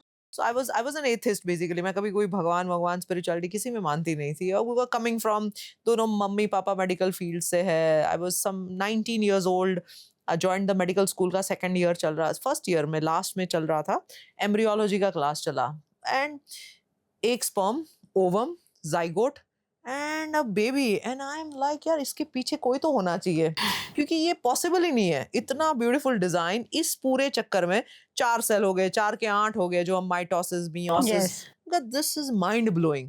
वहां पे पता नहीं मेरी ना वो पिन अटक गई। मेरी पिन वहां से फिर बाहर ही नहीं निकली कि भाई इसके पीछे का राज तो मुझे जानना है। अब मैं हर प्रोफेसर को पूछती हूँ, ये तो समझ में आ गया, चलो जी आपने थ्योरी पढ़ा दी, इसके पीछे का डिजाइनर कौन है? बोले ये सवाल पास, ये नहीं पता है हमें। And that was my spiritual inkling which started, and luckily for me my spiritual teacher appeared, जो आपने बड़े सुंदर तरीके से वीडियो में Yogic दिखाया। wisdom. Yes, and Yes. yogic wisdom also Yes. entered, Vedantic wisdom entered, the non-duality का path entered, and ji. everything, and then life just changed। तो कह सकते हैं कि अभी भी साइंस के पास कई चीज़ों के आंसर है ही नहीं। नहीं है, जी। साइंस तो युवा है, अभी तो बस बेचारा जन्मा है। It's just born. Science has a long way to go. Consciousness तो जिस दिन साइंस वो कर लेगा, मुझे नहीं लगता है करेगा कभी भी, but it's going to be this. But science का मुझे what I love about science is it never leaves its efforts. Science को उतनी क्रेडिट हमें देनी पड़ेगी कि जो भी चाहे हो जाए, चाहे एक एक्सपेरिमेंट ऐसा आ जाए, दूसरा अलग आ जाए, साइंस वाले लोग छोड़ते नहीं है। and that is what I love about science। But इस कॉम्बो की खूबसूरती ये है कि आप साइंस में बिलीव कर रहे हैं, स्पिरिचुअलिटी में बिलीव कर रहे हैं, इट्स गेटिंग डन, हो रहा है चीज। देखो मुझे क्या लगता है ना कि everything has to be seen from a holistic lens. कुछ भी चीज को आप, अब मान लीजिए कि मेरे पास कोई पेशेंट आता है और कहता है कि जी मेरा गट खराब है, और मैं कह दूं यार गट को पीछे रखो यार, खाली ब्रेन की बात बताओ, मैं तो ब्रेन की डॉक्टर हूँ। तुरंत गट ब्रेन एक्सिस बीच में आ गया। भाई गट को पहले मैं ठीक करूं। If I am constipated I will be angry. तो I don't have to deal with anger, I have to deal with constipation। So nothing can be separated, and that's why our entire neurosense जो हमने बनाया है, our entire platform जो हम काफ़ी clinics में release करेंगे, उसका purpose ही ये है कि integrative sciences को, frequency, mantra, आपके meditations, अलग अलग music, उन सब से आप brain को कैसे modulate करोगे, and how will you customize for you, because your brain will be needing something totally different, yours will be totally different। Anyways yours I'm quite curious to know what is going on, and it's very very very distinct कि हर एक बंदे को अलग चीज लगेगी। So let's bring in the yogic wisdom, let's bring in the ancient wisdom। और मेरा भ्रामरी वाला तो काफी लोगों ने देखा था कि एक भ्रामरी करने से पूरा सीधा फास्ट रिदम गामा, एक भ्रामरी से मैं खुद इतनी शौक थी ना, मैं 2 दिन बैठ के सोच रही थी कि यार ये सब मुझे पहले क्यों नहीं पता था। I wish as a kid I knew it. I wish that all these processes were taught in the school. तो अभी मैं एक 15 साल की लड़की से बात कर रही थी, वो अपने मदर के साथ आई थी, मैथ्स में कुछ ऐसे ही डिस्कशन चल रहा था। मैं कहा थोड़ी देर मैथ्स बाजू में रखो। I said has anybody taught you how to breathe? वो मेरे सामने देख रही है, how to breathe, automatic process. अब ब्रेथ को योगिक ब्रीदिंग 5.5 आप कर लो, कोई डिजीज का कोई वो ही नहीं है कि आपको आएगा। No disease can touch you. So ये सब ना, this is what we have to do as a community, as a society, as medical fraternity, you know, and I stand in on behalf of the entire even mainstream fraternity कि let's bring in the best of both the worlds together. Doctor Shweta, आज medical science इतनी ज़्यादा commercialise हो गई है कि जो आपने बातें बताई कि you know you're yogic person also, yogic wisdom भी है, और आप इतनी सारी चीज़ें बता रहे हैं कि मंत्र साधना एट्सेट्रा, प्राणायाम एट्सेट्रा, ऐसा कोई डॉक्टर बताते नहीं है बिकॉज उनको अपने बिजनेसेस चलाने हैं। इनफैक्ट एक डॉक्टर्स हमारे साथ, मेरे काफ़ी क्लोज मित्र हैं, डॉक्टर अंशुमन कुमार, मैक्स के वो डायरेक्टर हैं, कैंसर सर्जन है। He has done more than 40,000 surgeries including student. Exactly मैं अगर आपकी बात करूं, उनकी बात करूं, तो बहुत सारी सिमिलैरिटीज़ हैं आप दोनों में। वो भी लोगों को ये कहते हैं कि अगर आप ये करोगे तो कैंसर कभी नहीं होगा। तो really hats off to both of you, और शायद वो सुनेंगे ये पॉडकास्ट आपका। नहीं, मैं तो जोक करके कहती हूँ मैं हीलर हूँ, डीलर नहीं हूँ। So let me heal, you know. So और सही बात है, and you are right. And most important thing Prashant ji ये है कि डॉक्टर वर्ड का मीनिंग मैं कई सारे उसमें बताती हूँ। आप गेस करें, what is the meaning of the word doctor? It should be healer. It should be healer, treater. Mostly लोग यही समझते हैं कि ट्रीटिंग, हीलिंग। डॉक्टर का वर्ड है to docere, which means to teach. Oh, doctor was never meant to treat, doctor was always meant to teach. काफ़ी गहरी बात बताई आपने। तो मैं चाहता हूँ कि जो हमारे व्यूअर्स हैं आपके इस पॉडकास्ट से, और जो हमारे डॉक्टर अंशुमन कुमार हैं, उनका भी पॉडकास्ट इसी में ही हो चुका है, दे शुड गेट बेनिफिट। ये क्वेश्चन आता है डॉक्टर श्वेता, आप दुबई में रहती हैं, रूट्स आपके कम्प्लीटली इंडिया के साथ, भारत के साथ जुड़े हुए हैं, आप वहाँ भी सर्विसेज दे रही हैं, लेकिन अपने देश में बहुत सारे पॉडकास्ट भी चल रहे हैं, यू नो, अवेयरनेस बहुत ज़्यादा फैला रहे हैं आप, क्योंकि इन चीज़ों के बारे में मुझे भी नहीं पता था कि ब्रेन का ऐसे टेस्ट भी हो सकेगा।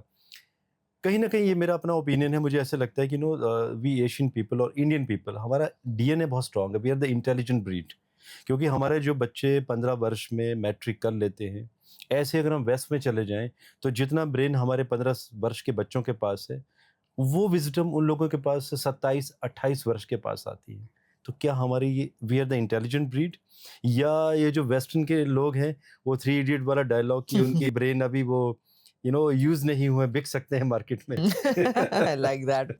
देखो, पहले तो मैं बता दूं कि मैं भले ही दुबई में रहती हूँ, बट आई बिलीव इन वसुदेव कुटुंबकम। जी हाँ। The entire world is your family, you know. There is no suffering which cannot be converted into a Hindi वाला सफर। हर वो बंदे का वो करना है।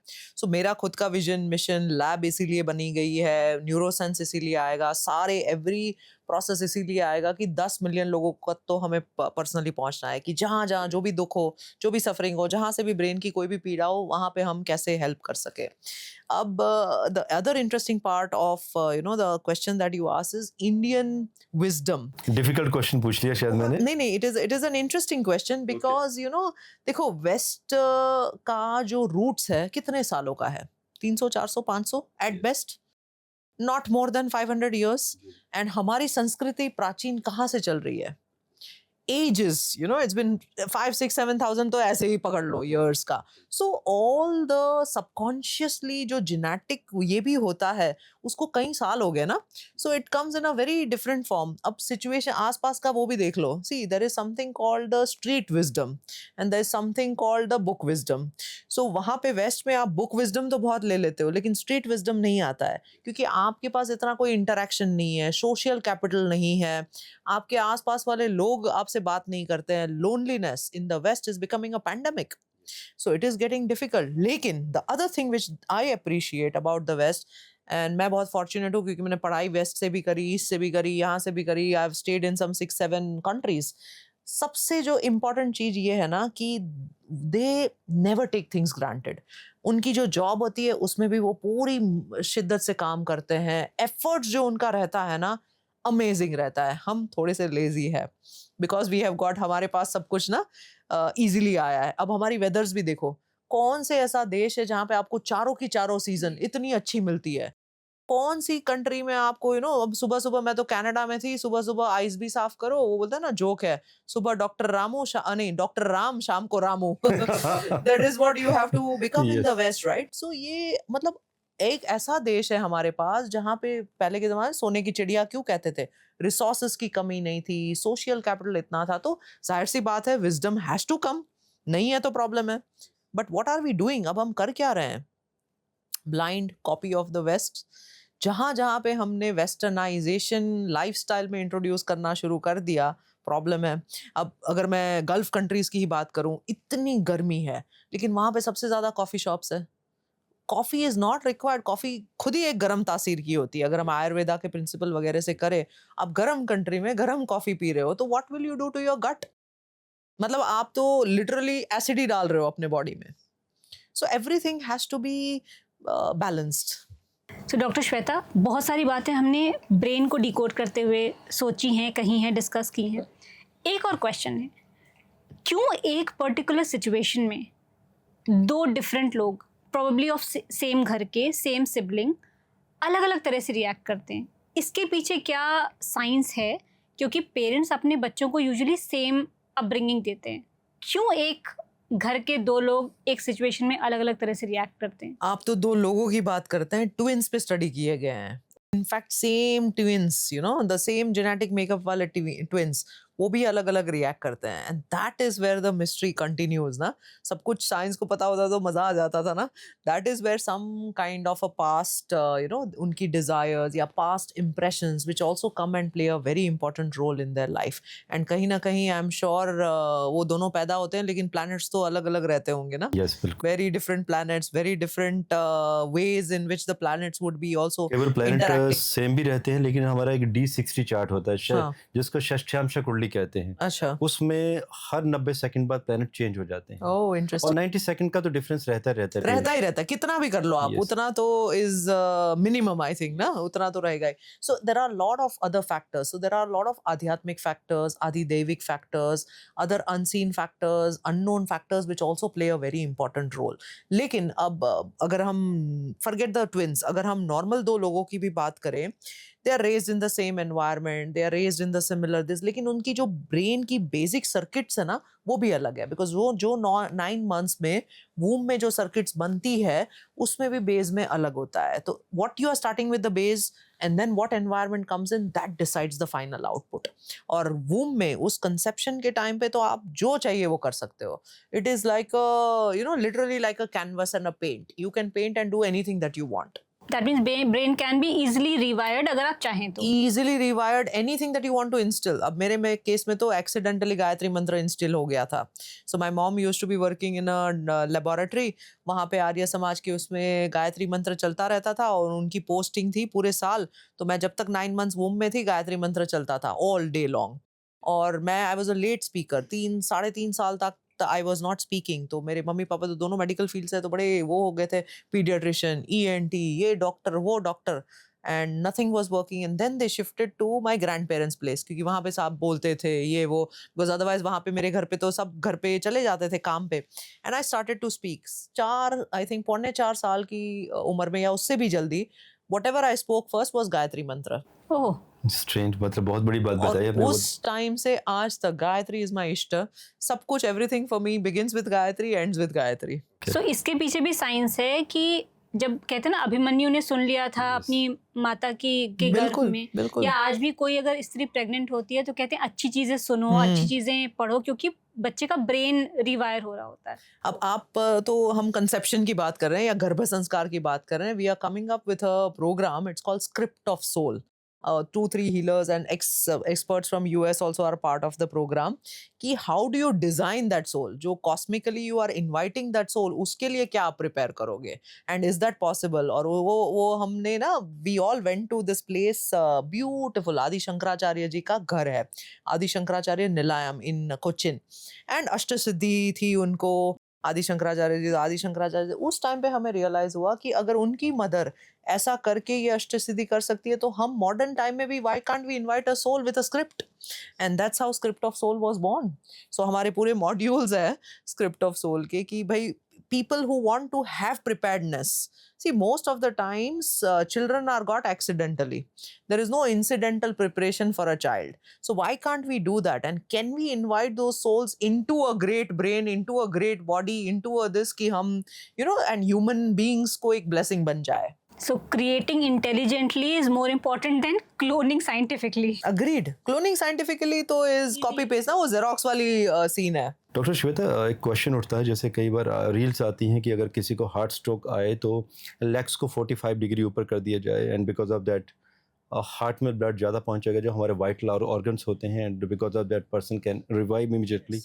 कोई ब्रेन स्ट्रोक में भी ऐसा कुछ है कि ब्रेन स्ट्रोक आ जाता है, कोई बेहोश हो जाता है, we can do something like? Brain stroke में तो क्विकली हॉस्पिटल, मतलब सोचना भी नहीं चाहिए मेरे हिसाब से, जी। Because every minute counts. हर मिनट पे कुछ millions of brain cells die हो जाते हैं, okay, so every minute is matter. तो फटाफट द कोई ओनली और सिस्टम नहीं है? कोई और सिस्टम नहीं, और वेट करना तो मतलब सबसे बड़ा वो है। So we should not wait, immediately the patient has to be shifted. तो हमारे व्यूअर्स के लिए अभी लास्ट क्वेश्चन बिल्कुल। यही बता दीजिए कि एक हेल्दी ब्रेन के लिए क्या किया जाए कि ब्रेन स्ट्रोक से बचा जा सके, और एक हेल्दी लाइफस्टाइल, और वो तभी हो सकता है when your subconscious and conscious is working and they are synced together. Correct. See देखो, सबसे पहला तो ब्रेन हेल्थ की जब हम बात करें तो मैं सबको ये सवाल पूछती हूँ कि आपको आपका लिवर फंक्शन पता है, हीमोग्लोबिन कितना है, वो तो सबको अपना अपना पता होता है। थायराइड भी आजकल फैशन में है, तो everybody knows that thyroid also. सारे आपके ब्लड पैरामीटर्स पता है, लेकिन अगर मैं आपको पूछूं कि आपकी मेमोरी कैपेसिटी कितनी है, कोई जवाब नहीं है। अगर मैं आपको पूछूं कि आपकी अल्फा पीक जो हमने बात करी, कुछ पता है? दोनों साइड का ब्रेन का बैलेंस कितना है, नहीं पता है। सो सबसे पहली चीज है कि मुझे अवेयरनेस लाना है कि मेरे ब्रेन के पैरामीटर्स कैसे चल रहे हैं, and that's why preventive neurology will go a long वे। कि मुझे पहले समझ लूं मैं और उसको ठीक करने लगूं। और ठीक करना मतलब क्या? कोई ऐसा, सबसे ब्यूटीफुल चीज क्या है ना, कि अगर मैं स्किन की बात करूं ना, तो कई सारे अरे डर्मेटोलॉजिस्ट, कॉस्मेटोलॉजिस्ट, ये क्रीम वो क्रीम। ब्रेन में तो ये कुछ भी नहीं करना है। The best thing about the brain is ABCDE, ये 5 ही चाहिए। अवेयरनेस कि क्या चल रहा है, breathe well, B very important, C conscious mind को आप कैसे इन्वॉल्व करोगे, D having a good balance diet, and E सबसे इंपॉर्टेंट, इमोशनल रेगुलेशन आप कैसे सीखते हो। अगर ये 5 चीजें ABCD कर ली ना, your brain is sorted. Your brain is sorted, your life is sorted. You are not rewiring your brain. I strongly feel you rewire your reality. सारी चीजें बदल जाती है एक बार जब ब्रेन को ठीक कर लेते हो। पता सब कुछ होता है, लेकिन हम करते कुछ नहीं है। So that to take that step, a voluntarily step, that yes, even before, और थोड़ा छोटा छोटा स्ट्रेस तो हर एक की लाइफ में होता है, जो हमने स्टार्ट में बताया था। थोड़ी थोड़ी एंजाइटी और वरी हर एक की लाइफ में होती है, लेकिन उसको आप क्वांटिफाई करो, उसको मेजर करो, उसको समझो और फिर मैनेज करो। ये जो आज पॉडकास्ट जो कॉम्बिनेशन है ना, people from the astrology background and the science, ये इंटरेस्टिंग इसलिए भी होने वाला है क्योंकि जैसे आपने कहा ना, क्रिएटिंग सोल्स विद अवेयरनेस। और यहाँ पे जब हम नक्षत्रस की बात करते हैं कि नहीं, इस पर्टिकुलर समय में गर्भाधान हो या इम्प्रेग्नेशन हो, जब एस्ट्रोलॉजी पर्सपेक्टिव से आता है तो बहुत सारे साइंस बिलीवर कहते हैं कि नहीं नहीं, एस्ट्रोलॉजी तो पाखंड है। But when it gets a backup support of science, क्योंकि हम साइंटिफिकली नहीं आपको एक्सप्लेन कर रहे हैं, एस्ट्रोलॉजिकली कर रहे हैं, but there is a science behind it. तो आई थिंक जब एस्ट्रोलॉजी पॉइंट ऑफ व्यू और पर्सपेक्टिव को साइंस का एक तरह से प्रूफ मिलेगा, तो आई थिंक अब लोग ये कहना बंद कर देंगे कि नहीं, astrology has no basis. See astrology is a beautiful science, उसमें कोई वो नहीं है, लेकिन प्रॉब्लम कहाँ आ जाता है? सेम जो हमारे उसमें भी आता है, medicine is a beautiful science, doctors में पंगा आ जाता है। सेम वे एस्ट्रोलॉजर्स का प्रॉब्लम आ जाता है, उनके मैथमेटिकल कैलकुलेशंस का प्रॉब्लम आ जाता है, उनके प्रेडिक्शंस का ये आ जाता है, एंड लोगों के बायसेस का प्रॉब्लम आ जाता है। There is something called Barnum effect. जैसे ही मैंने कुछ देख लिया, आई इमीडिएटली विल रिलेट। आज मैंने सुबह उठ के मेरी कुंडली देख ली, मान लो उसमें ये होने वाला है, now I will relate, start relating to it, और मुझे लगेगा हाँ ये ही बता रहा है, लेकिन वो सेम रोज का जेमिनाई तो लाखों लोग पूरे वर्ल्ड में पढ़ रहे हैं। 80 लाख लोग पूरी दुनिया में जेमिनाइन। हाँ एग्जैक्टली, प्रिसाइजली। सो 80 लाख में से मैं भी हूँ, लेकिन the moment I will read it, I will feel that अरे मैनिफेस्ट कर लेंगे आप। हाँ, तो वो थोड़ा सा कॉग्निटिव बायस। तो इसीलिए मुझे क्या लगता था ना, देखो पुराने जमाने में भी astrology had a very important role to play. उस टाइम पे कॉन्शियसनेस एंड अवेयरनेस के साथ बंदा अप्रोच करता था, not with fear, not with the thing that अरे मुझसे तो ये पैसे ले लेंगे, मुझसे तो ये हो जाएगा। जी। So when you come with those biases, that's when the गड़बड़ हैपेंस। अदरवाइज साइंस तो it's a perfect perfect science. It's a perfect science, क्योंकि मैं भी एस्ट्रोलॉजर हूँ, तो मैं अक्सर लोगों को कहता हूँ कि मंडेन एस्ट्रोलॉजी की प्रेडिक्शन जब मैं देता हूँ कि विश्व में क्या होगा, होती है 1% त्रुटि रहती है, तो आई टेल पीपल कि Prashant Kapoor can be wrong, astrology is a science Yes. That can never be wrong. Beautiful. हमारी गणित में, हमारी गणना में गलती हो सकती है। करेक्ट और करेक्ट। जो आपने बातें बताई ना डॉक्टर श्वेता, जो स्ट्रेस के बारे में लोगों के लिए, देखिए मृत्यु लोक है, और अगर कोई ये कहे कि पूरी दुनिया में कोई खुश है, खुश कोई भी नहीं है। सबकी लाइफ में कोई ना कोई परेशानियां तो हैं। बाकी सच में आपने बहुत बेहतरीन इंटरेक्टिव सेशन था ये, बहुत सारी लर्निंग भी रहेंगी, और मुझे पता है हमारे व्यूअर्स बहुत सारी प्रतिक्रियाएं भी देंगे, और आई नो कि फिर से लोग रिक्वेस्ट करेंगे, और आपने वो क्वेश्चन छोड़ दिया है बीच में। वो तो जरूर बीच बताना है में, लोगों को। और उसमें कमेंट भी आपका आएंगे। अटेंशन और मेमोरी बहुत अच्छा है। नहीं, वो आपने बीच में छोड़ दिया था, और उसके लिए आपको दोबारा आना पड़ेगा, जी, और आई बिल्कुल। थिंक उसमें हमें एक लंबा सेशन ले जाना जी पड़ेगा, जी जी जी। And we can have live question from the people also. Absolutely. लेकिन जिन जिन ऑडियंस को नहीं पता है कि जिनका अटेंशन इतना वो अच्छा वापस नहीं है, बता दीजिए। वो वापस बता देती हूँ कि आप अपने ब्रीदिंग को मॉनिटर करिए कि वो देखे कि वो कितना आ रहा कहाँ है। पे है, यहाँ पे है, यहाँ पे है, यहाँ पे है, और वो आप कमेंट करें। वो डॉक्टर अदातिया के लिए एक रिसर्च फैक्टर होगा, और उसके बाद अब जब नेक्स्ट पॉडकास्ट में वो आएंगी तो बताएंगे कि आपकी ब्रेथ की लेंथ से क्या Yes. डिकोड होता है। Length of the breath. Yes. अच्छा, वो आपने बता दिया आकांक्षा, बिकॉज आई नो कुछ लोग ऐसे भी होंगे जिन्होंने पॉडकास्ट को स्किप करके आगे निकल गए हाँ। होंगे, और सोच भी रहे होंगे भाई क्या बात हो रही कौन सी बात छोड़ दी हमने। लेकिन इससे पहले कि हम पॉडकास्ट एंड करें, मैं चाहती हूँ कि डॉक्टर अदातिया प्रशांत के भी दिमाग को थोड़ा सा डिकोड करें। सो ये पॉडकास्ट एंड करने से पहले हम आपको थैंक यू करना चाहेंगे फॉर जी, योर बिल्कुल। Time and for lot of information. बिल्कुल। So let's inspire them. बल्कि एक बात मैं और ऐड करना चाहूंगा, maybe viewers can take the benefit. Doctor Shweta, मुझे गॉल ब्लैडर में स्टोन हो गए थे, 26 नवंबर 2019 की बात है, और वो भी इतने ज्यादा ढेर लग गया था अंदर, बिकॉज 3-4 माह से वो डाइजेशन सिस्टम वाज इम्प्रॉपर, और वो भी कभी मैं लाइफस्टाइल ऐसा था कि होता ना कि मंथ में 20 दिन खाना बाहर, सारे प्रोफाइल बिगड़े हुए थे। अभी तो I am touch wood, I am very fit, सारे प्रोफाइल ओके हैं। और मैंने एलोपैथिक डॉक्टर हैं कोई यूएस के, उनका एक आर्टिकल पढ़ा था मैंने, तो उसमें मैंने प्रक्रिया पढ़ी कि गॉल ब्लैडर स्टोन्स को निकालना कैसे, क्योंकि मुंह बहुत छोटा सा होता है, स्टोन बाहर आ ही नहीं सकते। तो उसके लिए मैंने वीडियो भी दिया है, बल्कि मैं चाहूंगा कि वो डिस्क्रिप्शन बॉक्स में दे दिया जाए। और आज भी कई लोग बिलीव नहीं करते हैं कि वो कैसे स्टोन्स निकल गए, बल्कि वही प्रक्रिया कई लोगों ने फॉलो की, और मैक्सिमम लोगों के जो गॉल ब्लैडर के स्टोन्स है फ्लश आउट हो गए। ओ ब्यूटीफुल। बल्कि मेडिकल साइंस कहती है कि नहीं, गॉल ब्लैडर आपको निकालना ही पड़ेगा। जी बिल्कुल बिल्कुल, that is the conventional this of. तो वो भी हम वीडियो लोगों को दे Lovely. देंगे, क्योंकि वो भी अचानक दिमाग में आया मुझे, वो भी आपसे बात करते बिल्कुल करते बिल्कुल। कि people should know. Yes, yes, yes, absolutely. Whatever helps from the health perspective, we have to be there. वो वीडियो इसी चैनल में दिया हुआ है, और उसके 3 सेशन दिए थे मैंने क्वेश्चन आंसर्स Lovely, के भी। very nice. बहुत फायदा उठाया लोगों ने उस Very वीडियो good, का। very good. सो दोस्तों, बहुत सारी इन्फॉर्मेशन हमें डॉक्टर श्वेता जी से मिली है, और मुझे मालूम है अभी दोबारा आना ही पड़ेगा डॉक्टर श्वेता को, क्योंकि कुछ पहेली छोड़ के गई हैं। तो इसी के साथ जय हिंद, भारत माता की जय।